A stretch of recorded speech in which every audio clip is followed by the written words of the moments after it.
Okay mga ka-trigger, it's me again, Pinoy Firearms Instructor na gunsmith din naman. At bago ako bumati ay gusto ko munang basahin ang katanungan ni BJ Jaapar. Okay, ang sabi niya, paano po malalaman natin na original na 9mm Beretta or hindi original? Salamat po. Okay, sapagkat may mga Berettang made in Pakistan. Okay, so yan at babatiin ko muna kayo ng isang mapagpalang araw at lalo tigit sa ating mga OFW na kung sa mang panig kayo ng mundo, ang dalangin ko tayo ay ilayo sa mga disgrasya, mga kapahamakan at ingatan natin ang ating kalusugan na huwag tayong magkasakit. Mahirap magkasakit, walang mag-alaga sa atin. Okay, at palagi kong sinasabi yan, huwag ninyo ako hanapin sa Pilipinas. Ako dito nagtatrabaho sa Kuwait, 20 years na sa Mayadin Shooting Range bilang isang firearms instructor. At ngayon ay consultant na. Okay?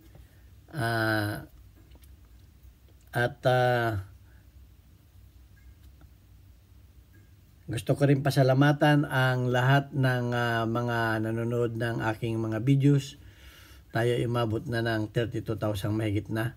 At doon sa mga hindi nag-i-skip ng ads, maraming salamat po. Yan ang pakiusap po sa inyo sapagkat tayo isang charity vlogger na may tinutulungan na 6 na estudyante na mga single parent ang mga magulang. So ayan, at maraming salamat do sa mga nagpadala ng tulong.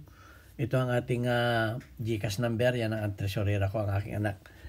Maraming salamat kay Alfredo Isidro at Ordosify ng Las Piñas na nagpadala ng tulong para sa ating mga tinutulungang estudyante.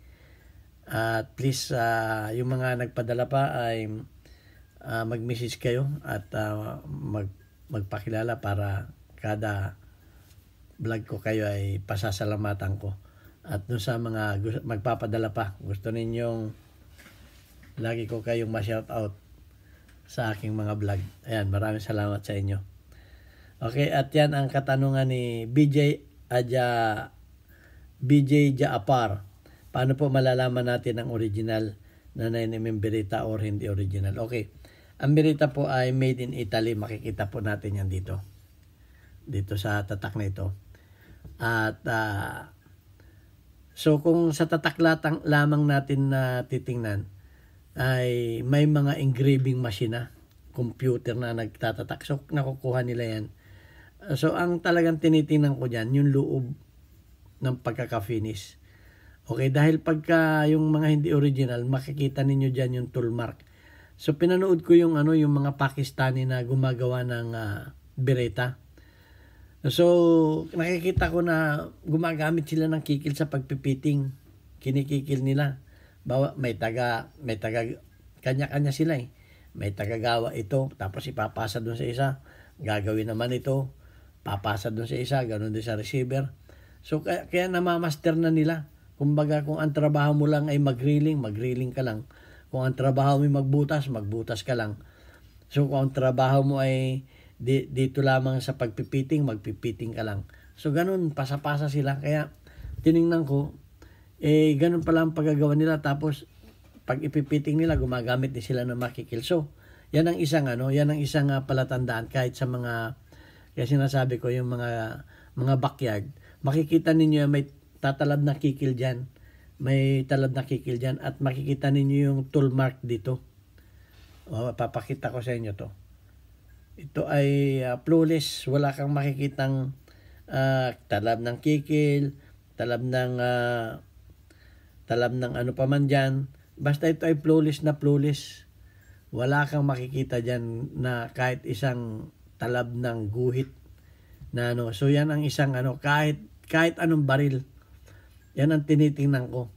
Pagka yan ay may mga talab ng mga milling machine o tool mark dyan na malalalim at hindi maganda ang pagkagawa sa loob, yan ay hindi original. Yan ang palatandaan ko kahit sa anong baril. Dahil iba talaga ang factory na original.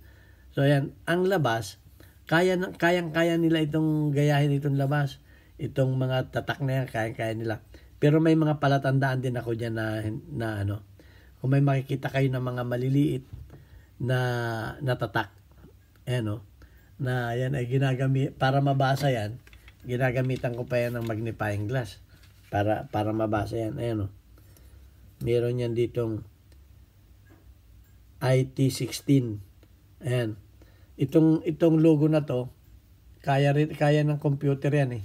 Kaya ng engraving machine yan. Pero yung mga ganun, may mga tatak talaga na palatandaan nila. Kamukha itong mga nito. Kasi nakasulat dito ay model 92 FPS, caliber 9, parabillion, patented. Ayan, kaya so, ibig sabihin, hindi kayang bawal kopyahin dahil patented. So, yung mga gumagawa sa Pakistan, hindi pa, awan ko kung ano matatawag dun. So, tapos may warning pa ito, retract slide to see if the uploaded fires without magazine. Okay. So, ayan, may nakasulat pa yan dito, Petro Beretta, Gradon VT, made in Italy, yan, Yan. Yan ang tatak ng At ito yung maraming mga model yan eh. Ayan Ito yung mga old model ng Beretta. Ganon din ang tatak niya, ganon din. Yun din ang nakalagay. So sa slide, may mga palatandaan sa slide yan.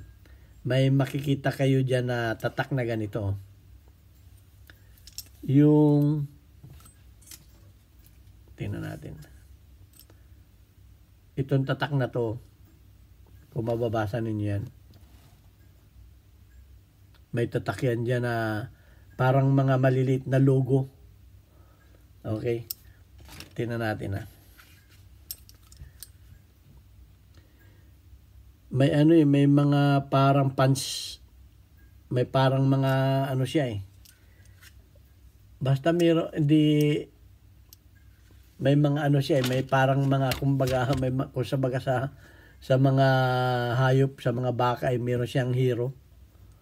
Ito. Ayan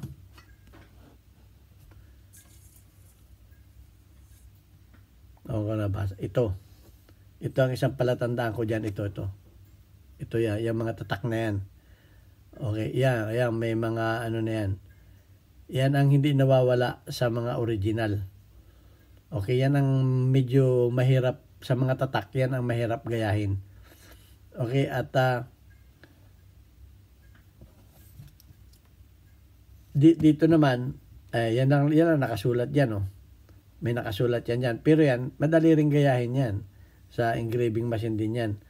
So, yan ang isang palatandaan. At ang isa pang nakikita kong palatandaan dyan ay pag walang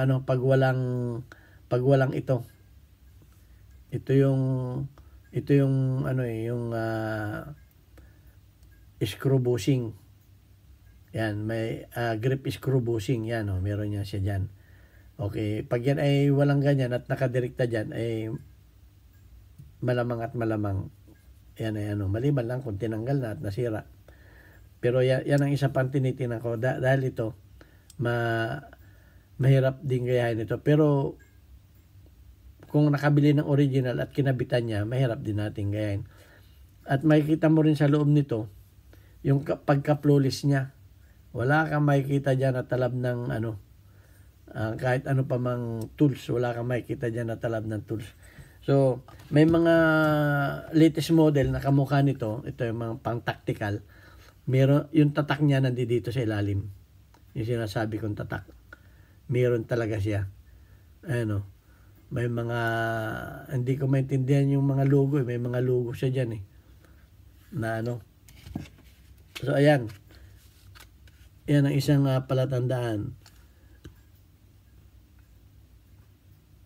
Yung iba hindi mabasa basta nakikita ko dito ilan ang tatak niya. 1, 2, 3, 4, 5, 6, 7 ang tatak niya na mga maliliit.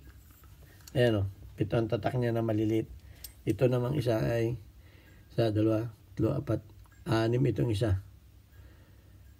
Ang nababasa ko lang dito itong BS na nasa loob ng square at saka itong letter na PSF. Yan ang mga tatak niya. Then meron siyang mga maliliit na logo na nakatatak. dito sa kanyang receiver.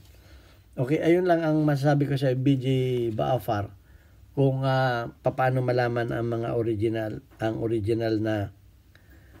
na bereta. Okay, sana may natutunan kayo sa aking maliit na video at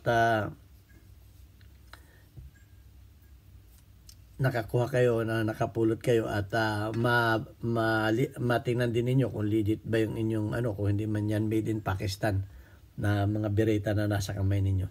Okay, maraming salamat sa inyo at hanggang sa muli natin videos. Ako ay magpapaalam at sa mga katanungan pa ninyo, pipilitin nating masagot. Mag-send lang kayo ng katanungan at bibigyan natin, lahat ng tanong ay bibigyan natin ng pansin. Okay, at hindi tayo nagkamero ng live nitong Biyernes Santo. Okay? So, ang masabi ko lamang ay God bless us all and thank you very much.